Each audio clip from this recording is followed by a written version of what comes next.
EA is now on Twitch. Join us Wednesday nights when Alistair reads a bedtime story, and Sunday mornings for a few hours of chill casual gaming, plus interviews, special guests, pickup streams, and more. Visit twitch.tv/EA Podcasts and follow us to be notified when we go live, plus access VODs of past broadcasts.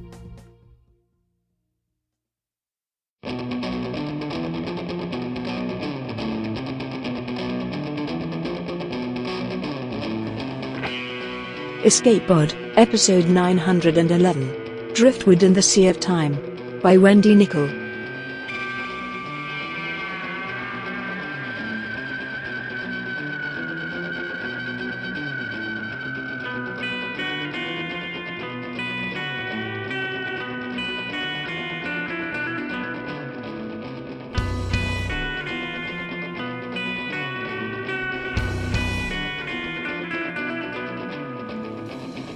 Hello, and welcome to Escape Pod, your weekly science fiction podcast. I'm your host this week, Tina Connolly, and I'm here to bring you Driftwood in the Sea of Time by Wendy Nicol. This story is original to Escape Pod. Wendy Nicol is a speculative fiction author with a degree in elementary education, a fondness for road trips, and a terrible habit of forgetting where she's left her cup of tea. Her short fiction has been published by Analog, Lightspeed, Nature, and elsewhere. Her time travel novella series, beginning with The Continuum, is available from World Weaver Press. For more info, visit wendynicol.com. Your narrator this week is Kyle Akers. Kyle Akers is a voice actor from Kansas City, Missouri.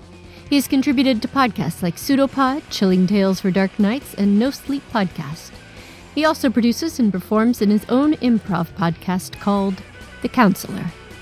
Prior to voice acting, Kyle toured the country as a professional musician, singing and playing bass guitar for the electro-pop band Antennas Up, which enjoyed success through several national television show placements and commercials. Since then, Kyle has dabbled in long-form improv and audio production while performing weekend gigs with Kansas City cover band The Magnetics. Your audio producer this week is Adam Pratt. So get ready to grab your time band, TM, because it's story time.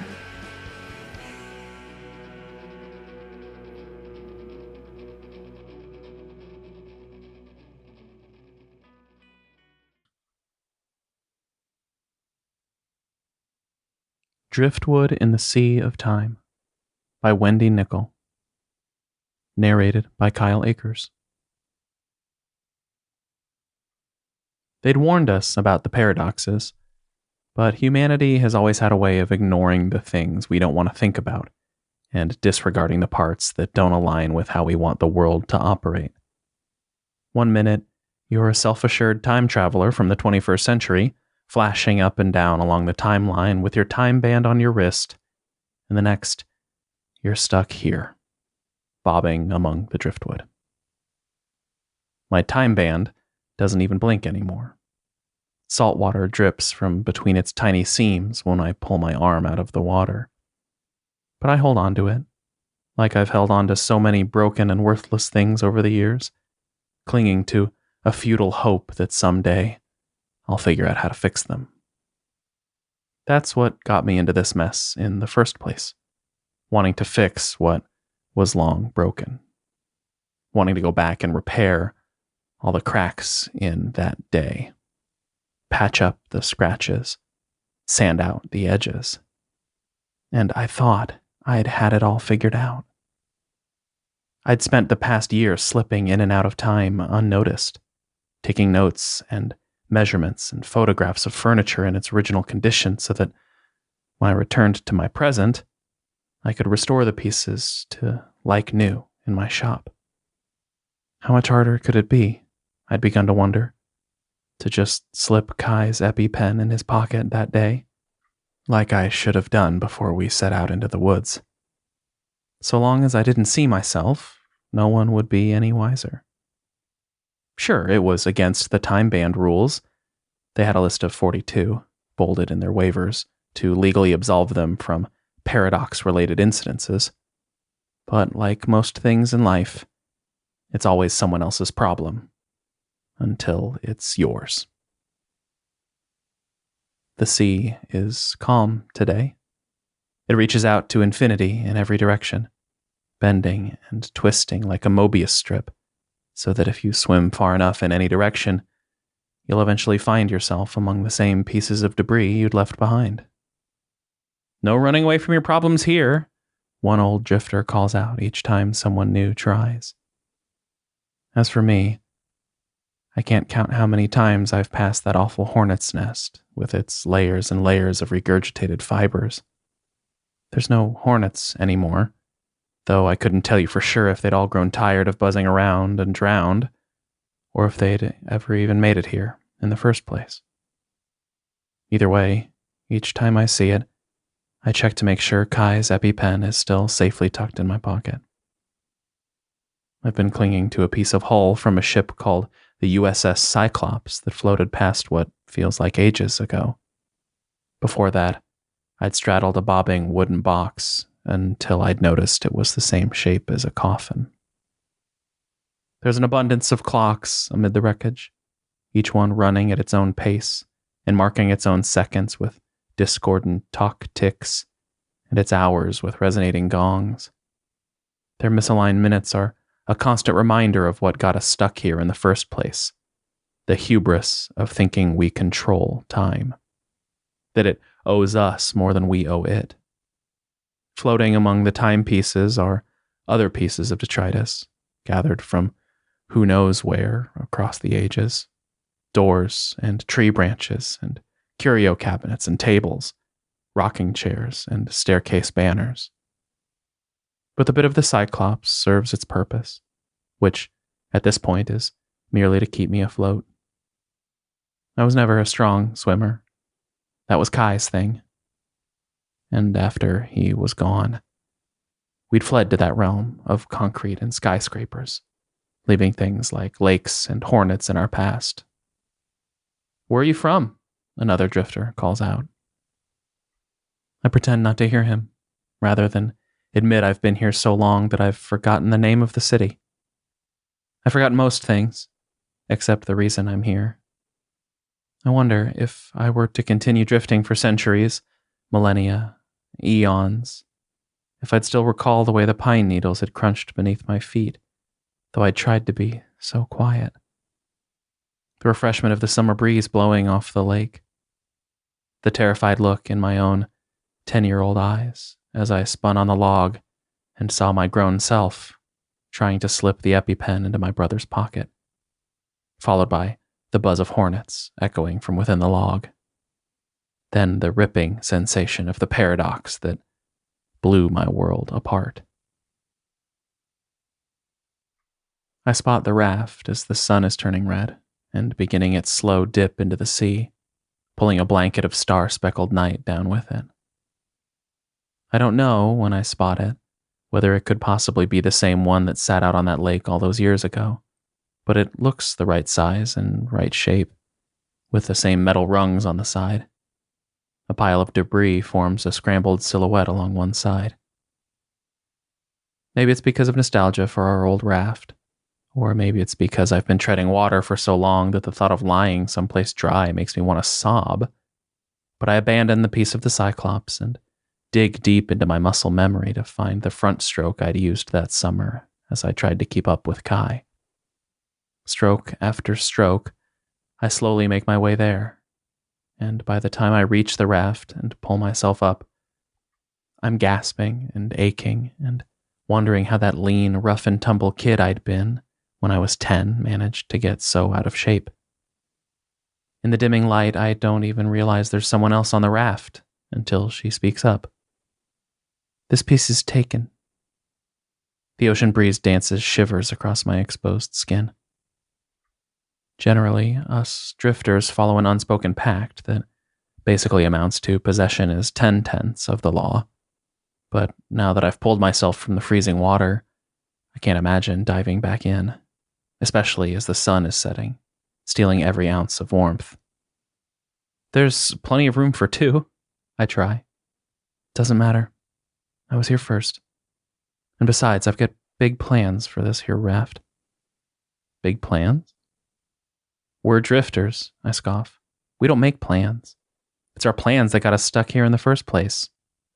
And that, she says, rising to her feet, is exactly why there's no room for you here. I glance around the raft, taking in what she's wrested from the sea. Quilts laid out flat to dry, wooden boards stripped of their nails, which rattle in a glass jar each time a wave rolls by, strings of Christmas lights, a car battery, a hubcap. And what's all this? I told you, I have plans. She sits back down on a stool, which wobbles furiously beneath her weight. And in those wobbling legs, I see opportunity. I could fix that for you. Her name is Raven, though when I ask, she hesitates too long before answering, making me wonder if she doesn't remember or if she just doesn't want me to know. She's young, probably no older than 17, and she doesn't wear her time band, though I can see the faded line on her wrist where one used to rest. I don't bother asking where she's from, and I know better than to ask how she got here. Most of the night, we work in moonlit silence, her sifting through time's flotsam, while I do my best with what she rescues. Before the sun rises, I've fixed her three-legged stool and sorted through the boards she's collected. Some have been drifting too long. The sea has broken them down so much that, even without knowing what she intends to do with them, I know they won't hold up. When the sun rises, we use the quilts to pitch a lean-to across one side of the raft. It's the first time since the paradox that I'm able to rest in the shade.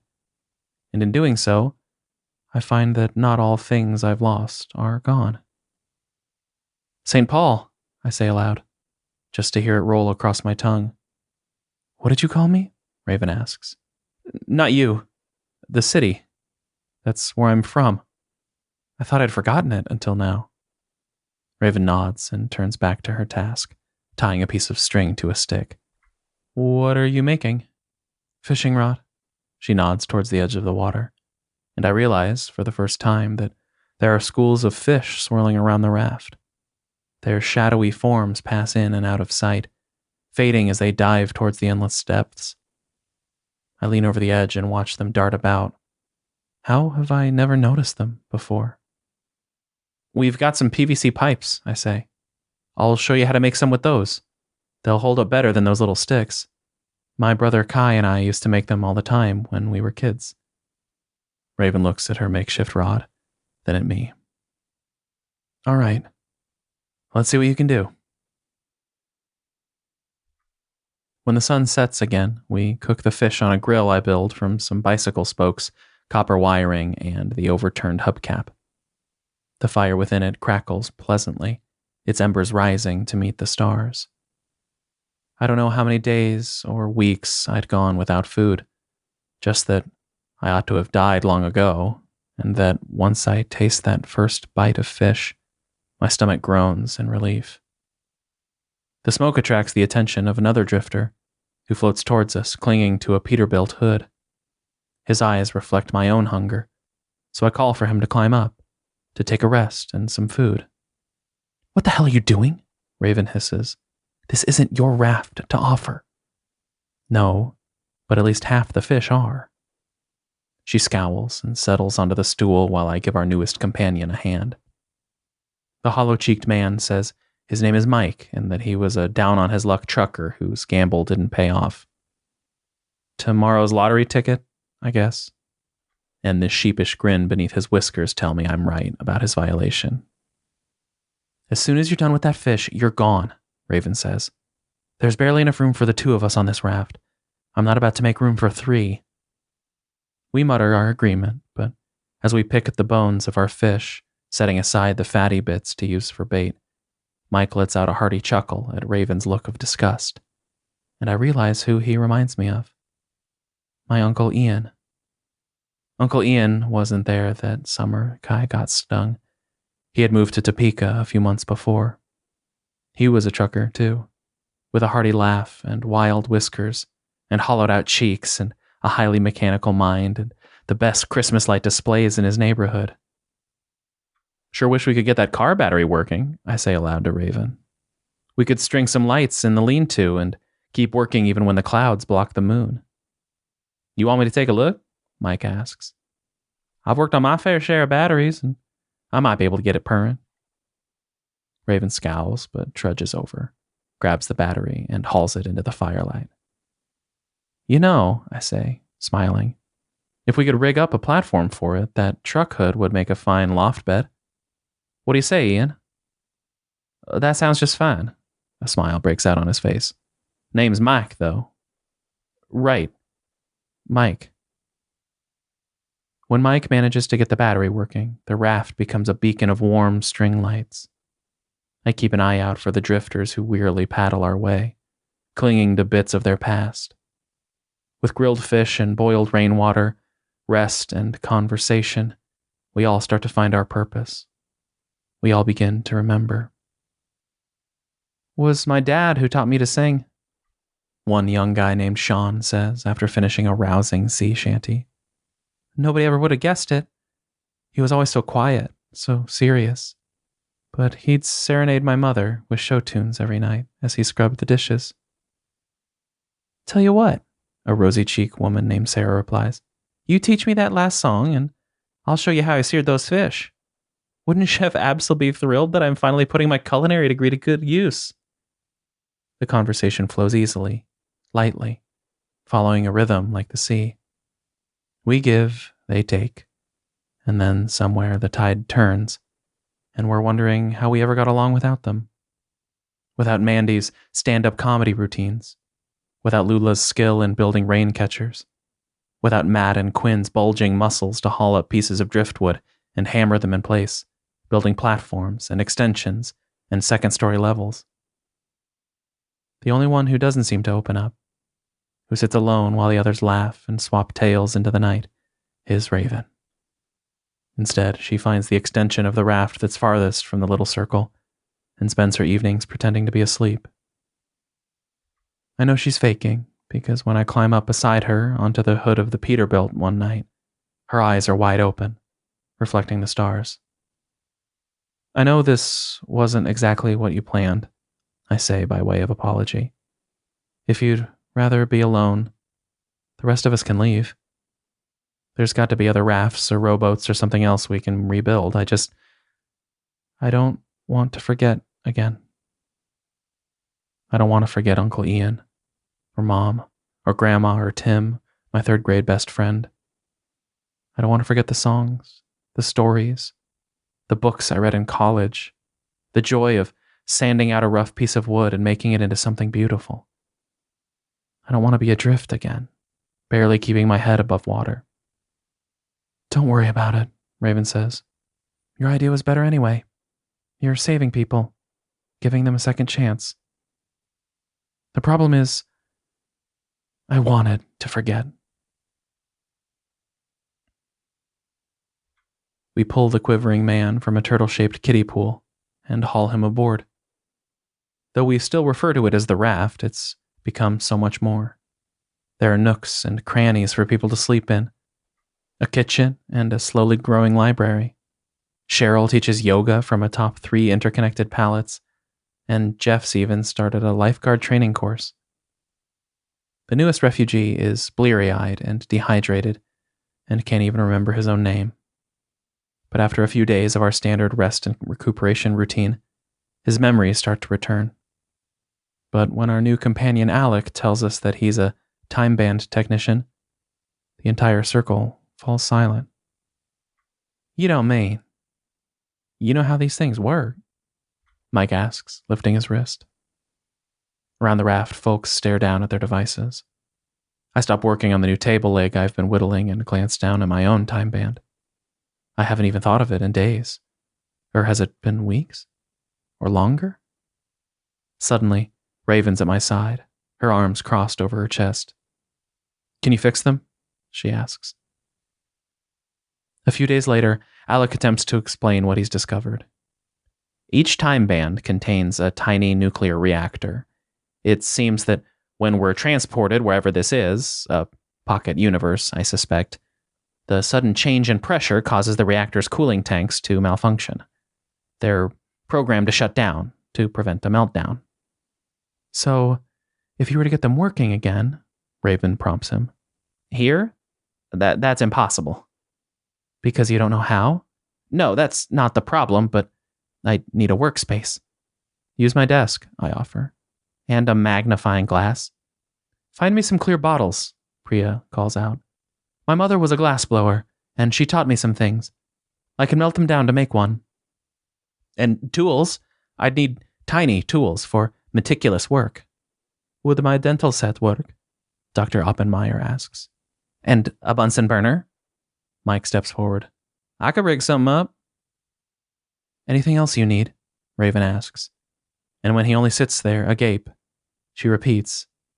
So, if you were to get them working again, I should be able to reset everyone back. But the data from each time band will reset, too, so you won't be able to return to the exact time you flashed. You may lose a few days or weeks, months, maybe. I think of my shop, of all the piles of antique furniture just waiting for me to pick up where I left off. And on my front desk, the gilded frame containing the photo of me and Kai, taken that summer, just weeks before he died. I touched the EpiPen in my pocket, which somehow had lost some of its heaviness over the past few weeks and days. I look out at the glassy sea and wonder how many people are still floating out there, somewhere among the driftwood and debris. That'll do, Raven says, brushing her hands off on her jeans. How long will it take you to get all these folks back home? Once the equipment is gathered, Alec works fast, and one by one, the time bands resume their blinking. The time travelers, no longer drifters, accept the others' teary farewell hugs, press the button, and disappear. Each one leaving the raft a little quieter, a little less crowded, a little more somber. When my time comes, I thank Alec and fasten the time band to my wrist. Its face stares up at me expectantly. You folks go on ahead, I tell the others. I just want to fix this chair. Soon, it's just me and Raven and Alec left, eating the last of the fish around a campfire that feels oddly cold. Well, Raven, Alec says, you're the last one. Once we get your time band working, we can all head home. Then you'd better just go. Raven rises to her feet and tosses the remaining fish bones into the water. I threw mine into the sea. What? I exclaim. When? Why? And why didn't she say anything before? Raven smiles wryly. The moment I got here. That was my big plan. You folks were all over the news, all you time band owners who violated the rules and just disappeared. And I figured if it worked for you lot, why not me too? But why? Why does anyone run away from home? Pressure, frustration, a lack of peace and quiet. My little sister Tara always getting in my hair. Dad bugging me about applying to college. There are tears in her eyes, and the fire flickers in them like tiny bursts of anger. I just wanted to be alone, to not have to worry about anyone else. And now? I ask. A glimmer of starlight slips from her eye. It paints a wet line down her cheek. Her voice, when it comes, is barely audible. Now I just want to go home. I look away, out across the water. In the moonlight, I spot something round, the same size and shape of that stupid hornet's nest. The EpiPen is heavy again in my pocket. The clasp on my time band sticks, but I tug on it and it comes off. I can't take that, she says when I offer it. You'll be stuck here. And you'll be back home, where you belong.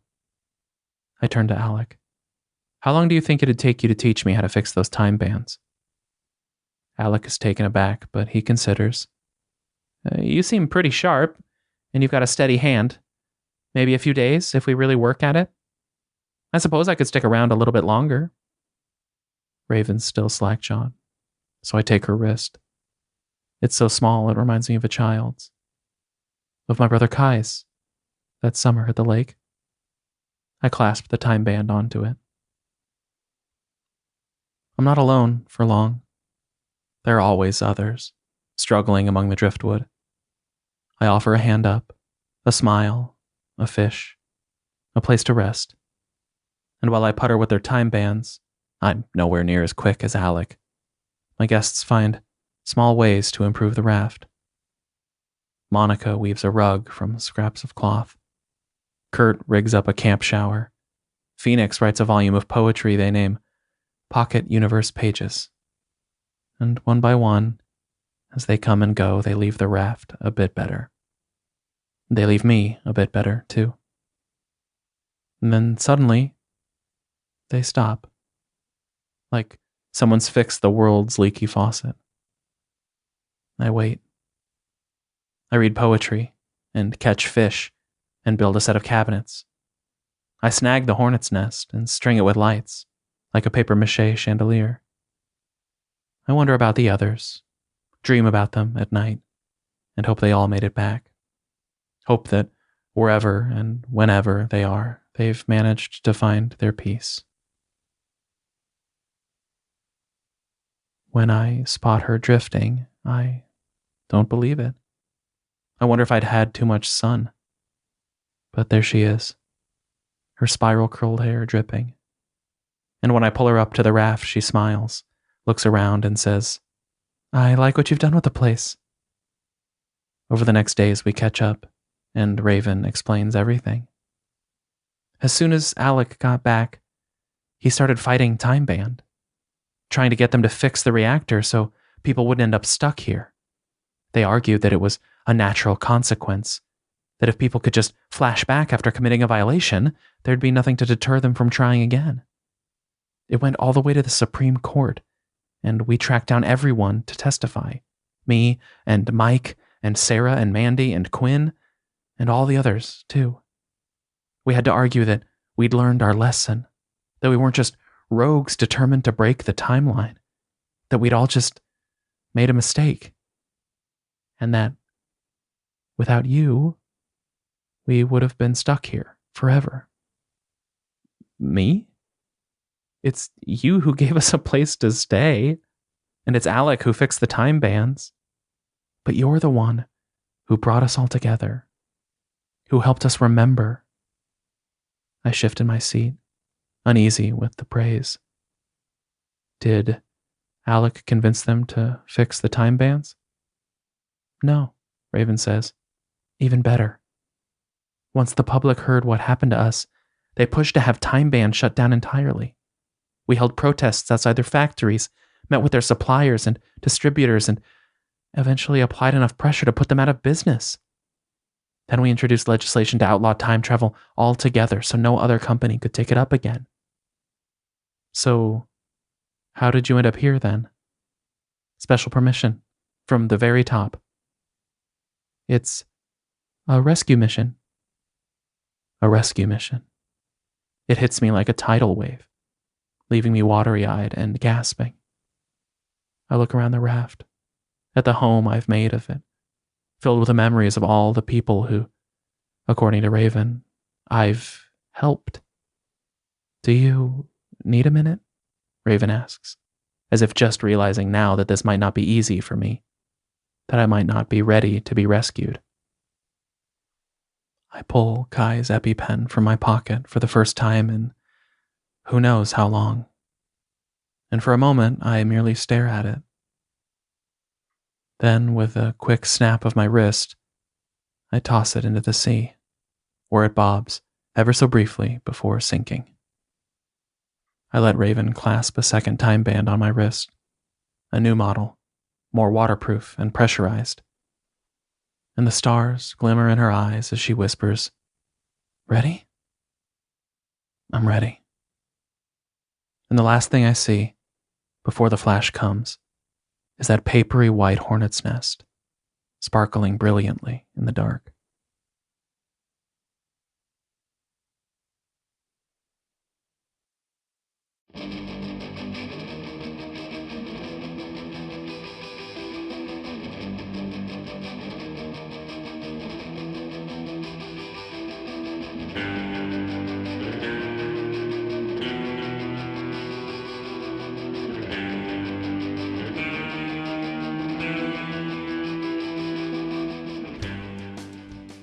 And we're back, and again that was Driftwood in the Sea of Time by Wendy Nickel, narrated by Kyle Akers. I loved the delightful and whimsical setting of this story. It's a shipwreck story, but a shipwreck literally out of time and place. Clocks bob through the water. So do Christmas lights and fish. Which you don't have to eat, no matter how long you're there, but it sure tastes good when you finally do. And then, of course, there's the flotsam and jetsam of lost people. And I love the way our narrator starts collecting them, the same as the debris, hauling them onto the raft, helping them find memories and purpose again. I also really like the way different people change and grow over the course of our story. Raven ran away wanting to get lost. But by the end of the story, she's healed and ready to choose to go home. And choose to come back to rescue our protagonist. And the others also presumably atone for their mistakes in this time travel limbo river and heal. And our hero chooses to stop forgetting, chooses to start rescuing people and bringing them onto the raft, even when there seems like nothing in particular to live for. And then our hero chooses to finally let the hope of changing the past go, to accept what happened, and go home. Escape Pod is a part of the Escape Artist Foundation, a 501c3 nonprofit, and this episode is distributed under the Creative Commons Attribution, Non-Commercial, No Derivatives 4.0 International License. Don't change it, don't sell it. Please go forth and share it. How do you share it, you ask? Well, in addition to your social media of choice, consider rating and or reviewing us on podcast listening sites such as Apple or Google. More reviews makes for more discoverability, makes for more Escape Pod for you. Escape Pod relies on the generous donations of listeners exactly like you, and remember that Patreon subscribers have access to exclusive merchandise and can be automatically added to our Discord, where you can chat with other fans as well as our staff members. So, if you enjoyed our story this week, then consider going to escapepod.org or patreon.com/EAPodcasts and casting your vote for more stories that finally get to go home. Our opening and closing music is by Daikaiju at daikaiju.org. And our closing quotation this week is from Tennessee Williams in The Glass Menagerie, who said, "Time is the longest distance between two places." Thanks for listening, and have fun.